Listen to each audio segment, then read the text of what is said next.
go. We've got our bench knife. We're going to do a little dividing on some of those pieces. And we got a little pan spray here. We're going to spray our pan. Now these pans get seasoned over time, so we want to take care of them, and it doesn't take much pan spray. They do start to get a little dark brown from carbonizing of the fat and other particles that get caught in them. In time, these could be bead blasted, take them back down to the bare metal, but then once you do that, you're going to have to go through that seasoning process all over again. If you wash them, you're going to wash out a little of that seasoning. The same things, you're going to have to spray them a little bit heavier. So this time, I'm going to shake my pan spray to make sure I get it nice and incorporated. I'm going to hold my pan upright so my can is upright, and I'm going to spray into the pan.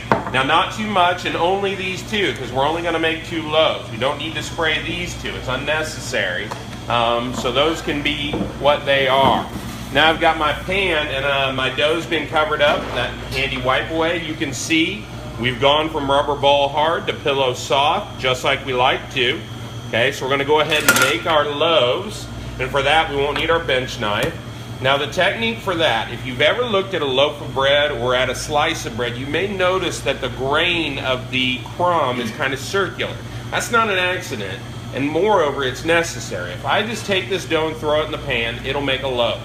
But it'll be kind of high in the middle, flat on the ends. When I cut a slice, it's going to be kind of floppy. It's not going to hold its structure very well.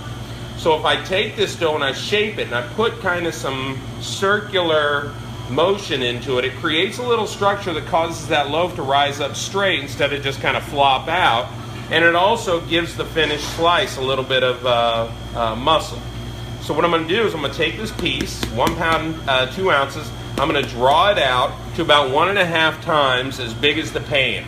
Okay, so I'm about 1.5 times as long as the pan is, and I've drawn out along its full length so that I don't get a big fat middle and little thin ends.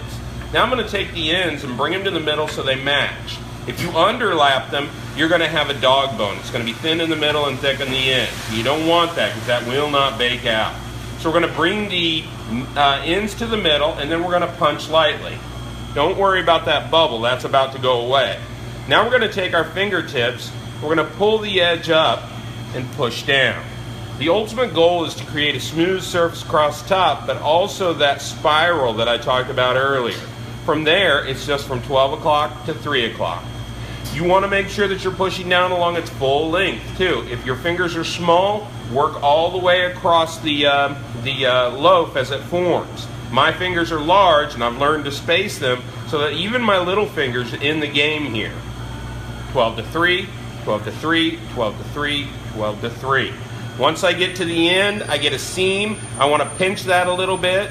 That's going to go on bottom, but you can see my spiral there.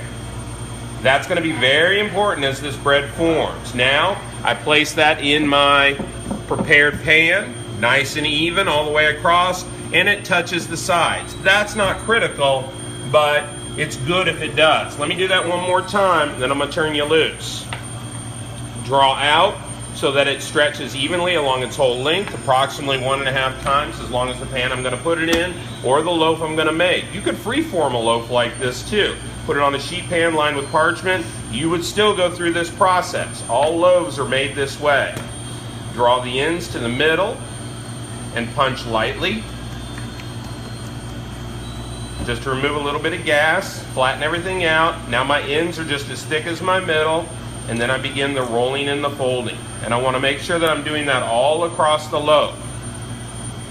Get that nice spiral, bring it right up to the end, pinch it down, and notice that the seam always goes in the bottom. That puts the weight of the loaf on top of it, so there's no way it can come out, and that's not the pretty end anyway. And once again, we have the spiral just like we talked about. Okay, so we'll lay that down in our pan. Everybody got it? This goes into the proof box until it pretty much fills the pan. Let's go ahead and do that. We'll come back and work.